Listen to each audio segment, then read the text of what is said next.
زبانی شعری والا این دری است، زبانی عاشقی و دلبری است، زبانی عارفان و اهل جنت، دری آن لفظی هوران و پری است. همان دروغ و هر کان نابینا بست، که شعر رودکی دوری دری است. لسان الغیب کان دوری دری سوخت، غزل را در جوان پیغمبر است.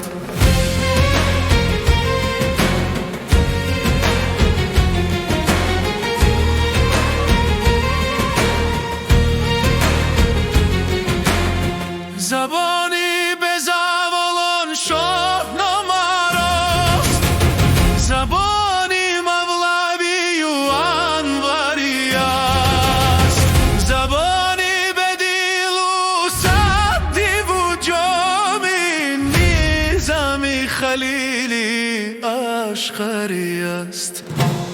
زبانی لاغوتی و هم فروغو، همینی تغرلک و فلغری است.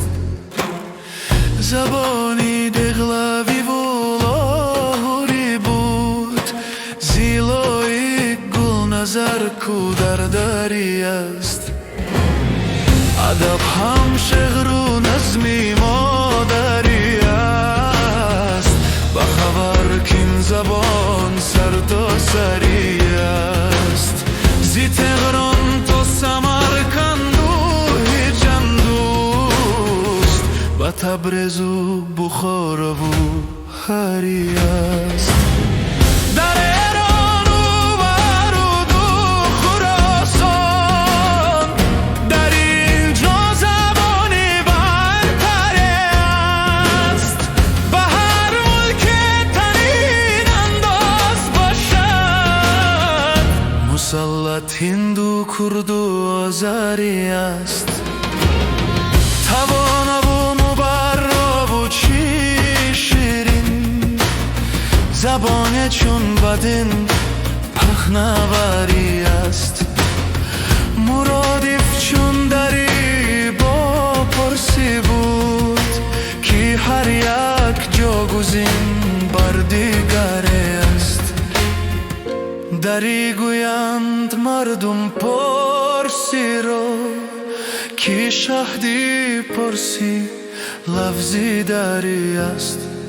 سخن شیرین به از ما کس نگوید، زبانی پرسی چون شکر است. مرا زان افتخارم پرسی است، ادب خم معرفت را که آن سری است. منم تاجیک مکانم تا بخیند است، زبانم پرسی و همدری است. و شهگیری پرسی دوری دری خود، برای من زبان مادری است. منم تاجیک مکانم تا بخیند است، زبانم پرسی و همدری است.